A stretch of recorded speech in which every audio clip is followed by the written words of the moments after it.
Welcome to 180 U-Turn, the talk show that features some of the greatest conversion stories of our time. Stories of men and women who are on the highway to hell when they completely turn their lives around, experiencing a Damascus Road experience. Hello everyone, I'm Steve Savant, and today we're broadcasting live from Church on the Street at the Dream Center in the heart of Phoenix, Arizona, one of the top post-prison transition, detox, and rehab facilities for inmates, drug and alcohol abuse. For more information on their prison ministries, rehabilitation services, weekly meetings, and special events, just check out their website at cotsphoenix.org. That's cotsphoenix.org. And hey, if you want to write me at the show's email address is steve@180uturn.com. That's steve at 180YOUTURN. Today on our show at 180, we're putting a spotlight on Elena Kloeckner. And welcome to the show, Elena. Welcome, thank you. That's a very, very strange name because it's not difficult. It's just not used to it, right? Not usual, yeah. Right. Well, listen, welcome to the show. Thank you for coming. And I just want to say, I met you about 6-7 months ago in a class that I taught here at Dream Center. And yes. I don't know if we ever actually met in jail. I'm going to say no. Okay. All right. So you have quite a story, and stories like this are awful and awesome at the same time, right? It's kind of a yin and yang experience where you think, wow, we went through all this and finally came to the Lord. And I'm sorry that we always have to go through these things. It seems like it's such a detour. But once we find the Lord, things change. Now, you grew up, you kind of had a kind of a basic, I would call it basic because you weren't as Catholic as I was, but right. A basic Catholic background. And both your parents worked 9 to 5. They were always working, and you had an older brother, right? An older brother, and you were very close to this guy. Yes. Talk a little bit about your relationship with him and why this worked. Well, we were really close. We had been really close since we were small kids and up into teenage years. And he was very antisocial. He had a lot of behavioral health issues. So any friends that I had, usually we would just intermingle our circle of friends. So he only had a couple. But he was 4 years older, but I don't know, it just never seemed like that made much of a difference. We all got along. But you kind of were even though you were the younger sibling, you were kind of a caretaker of your brother. Yeah. Yeah, and as I said, he had a lot of behavioral health issues, so if any time that he would get upset and stuff like that, usually my mom would be asking me, well, what did you say to him, and what did you do, basically? Well, when I noticed that when you were younger, right around 3rd grade, you discovered something that could be hugely therapeutic for you for the rest of your life, which is you started writing stories. Yes. Now, how did that happen? Why would you even do that? I started writing, so I was one of those little nerdy kids that would pick up books, like nonfiction books from the library. I would read them and write essays on them, take them to my teacher and get a little gold star. Well, I went from writing essays to actual writing more emotions in it, more feelings in it. So I had written about the Gettysburg Address, in the perspective of a woman listening to Abraham Lincoln give the address, and it had excerpts from the address and everything in it. And when I showed it to my teacher, she started bawling. She was crying. It moved her that much, I guess. I also wrote something about the bombing of Hiroshima from the perspective of one of the pilots that dropped the bomb. I had checked out. You had to research this, right? I researched all of it. I love to learn. I've always loved to learn, soak things up like a sponge. Well, I think it's amazing because this could be maybe something in your future that you could use because you have a lot of experiences and a lot of people could benefit from your experience. Why should somebody else go down the road we all went down when you could actually learn from somebody else who already went through the school of hard knocks? Yes. Well, listen, let's talk about this for a second. Your experience with your brother and your writing, you wrote a lot of things. I'm so sorry to hear that you weren't able to keep them. I had collected them for a while, but in about junior high, I lent my portfolio that I was making to somebody so they could read my stuff, and then they just never brought it back, and then I never saw them again. They moved away. So, bye-bye all my writing. Right. Well, I'm sorry to see that you can't. I wish you could reconstruct it, but it's difficult to go back that far. Yeah, and try to fix it. Really is. Listen, I heard, at when you were about 12, you had a traumatic experience. Your brother took some kind of pills. Was it an accident? Was he trying to get high? What was the... No. As, again, he had behavioral health issues and he had medications that he was prescribed. I didn't know the extent to his issues. I didn't know at that time. I was still young. But I guess he was saying that he was taking them and he was like pocketing them. So one day I got home from school and I was doing my chore. I had to wash the dishes, I remember, and he was just going back and forth. I could tell something was wrong, but I was just waiting for him to calm down to ask him about it. And then at some point he told me he loves me, and I looked and he had a bottle of alcohol in his hand, and he went to the couch and laid down, and I was like, what? I asked him, like, what happened? Like, what's going on? And he said that he just took a bunch of pills and that he feels really tired and that he's sorry. And when I realized the extent of what he was saying to me, then I had to call 911. I had to hang up on them to call my mom, and they didn't want me to hang up on them. And they took him to the hospital. Yeah, they took him. He almost died. He almost died. Yeah, he almost died. It was the first of many suicide attempts. That I knew about anyway. So when they fixed the physiological issues on the hospital side, they took him over to the mental side because he has suicidal tendencies, obviously. Yes. Well, this is kind of a wake-up call for yourself. I mean, too, because sometimes when you see other people go through trauma, you go, "Oh boy, I'm not going to do that." Right? You'd think that'd be a learning curve experience. And when you were 13, you kind of got your first life-changing issues because, when we're all in our teenage years, and I remember back in the day, we're all trying little things like, hey, we're going to try weed. We're going to try a little bit of, some of us were robo-trippers. Yeah. I tried that one too. We're just trying little things like, nothing really serious, nothing serious, but you started 13 and you started smoking weed, drinking, and that kind of sets you on a different trajectory. Yeah. Not everybody's so affected by those entry-level experiences, but you were. Yes. Well, and there was a lot going on there just because I think it also had a lot to do with how anytime there was anything wrong with my brother, my mom would question me about it like it was my fault. I think that might have had a lot to do with my own demons developing at that time. So, yeah, I started smoking weed, I started drinking, smoking cigarettes. So by the time I went to high school, I was already getting high on the sidelines just before class and between classes and whatever. But a lot of people were doing that, wouldn't you say?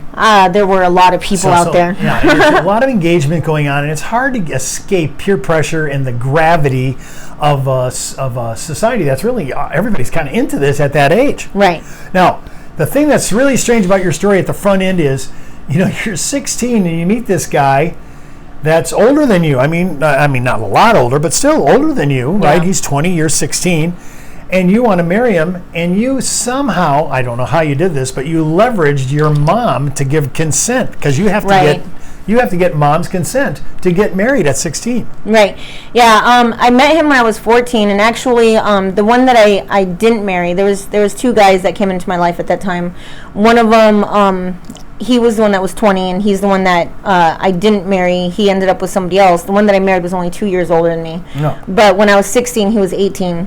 But yeah, there was a lot of stuff that I said to my mom. I can't even recall exactly what it is, but it's a big regret that I have now that I broke her down. Like I don't, as I said, she didn't want to do this. No, she didn't want to do it. By the way, is any 16-year-old gal ready for marriage? No. Most 20-something-year-old girls aren't ready for marriage. Is any 18-year-old guy ready for marriage? I'd say no. No. So yeah, I totally get that.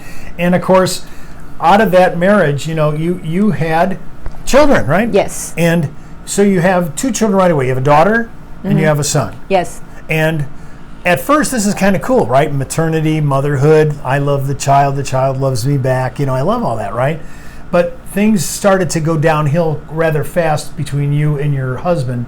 And why do you think it just went through? It was not it wasn't gradual, right? It kind of just started happening.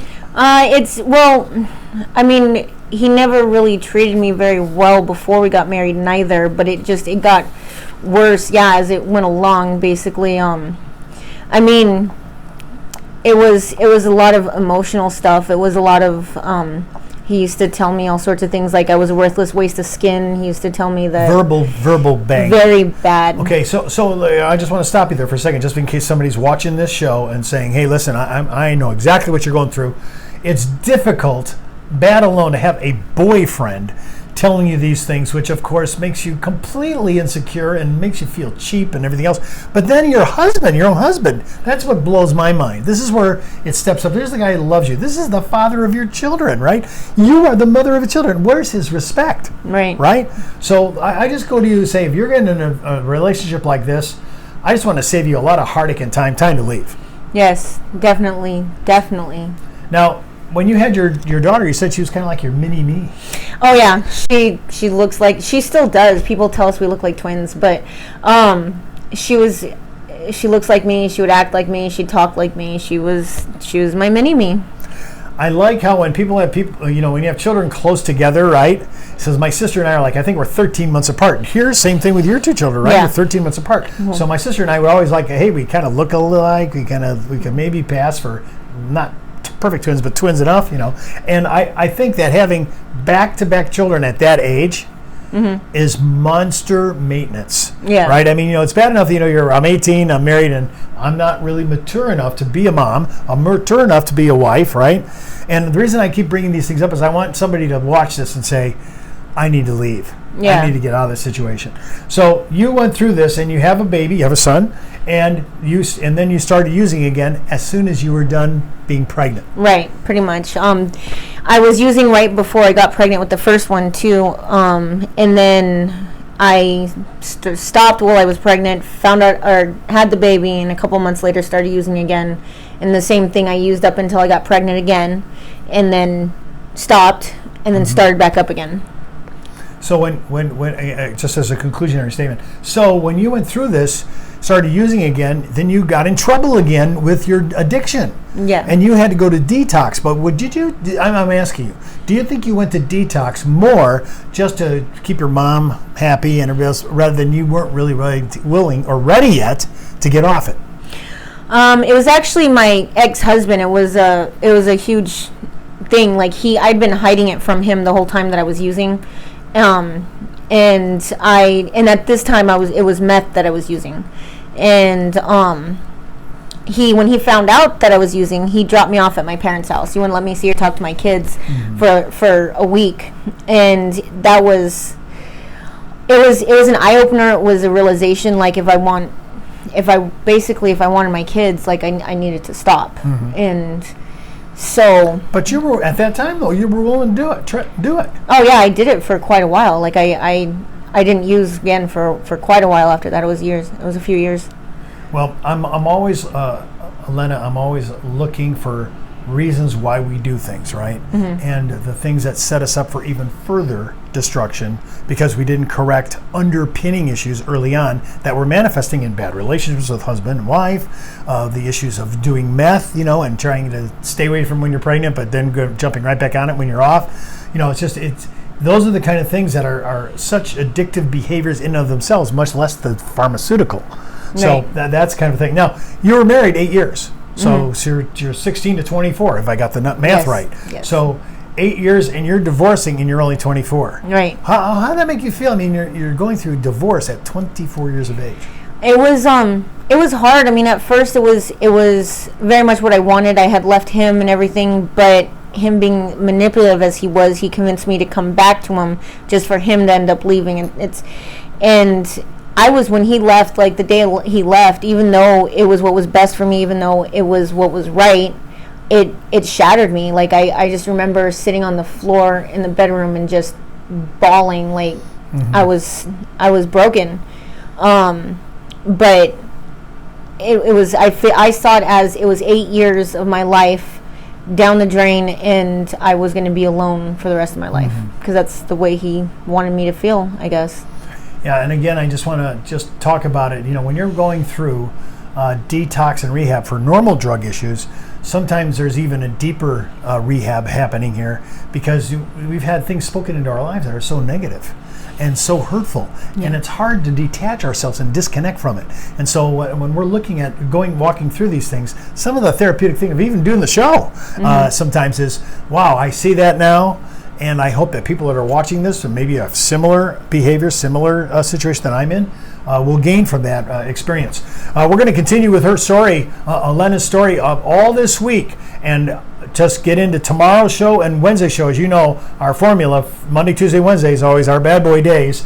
Thursday's our day is what we found out, and Friday is what are we doing today. So when you come back for our next show, we're going to talk more about this downward descent. And in her case, and Elena, because I've done a lot of yours seems to be kind of steady. It's not a drop off. It's more like a steady. Did I get that right? Yes. Think? So when we come back, we're going to talk about how that happened. And listen, for more information on the Dream Center, on Church on the Street, and their prison ministries, their rehabilitation services, their weekly meetings, and special events, just hop out to their website at cotsphoenix.org. That's cotsphoenix.org. And remember, until next time, I'm Steve Savant. And remember, no one's outside the reach of God.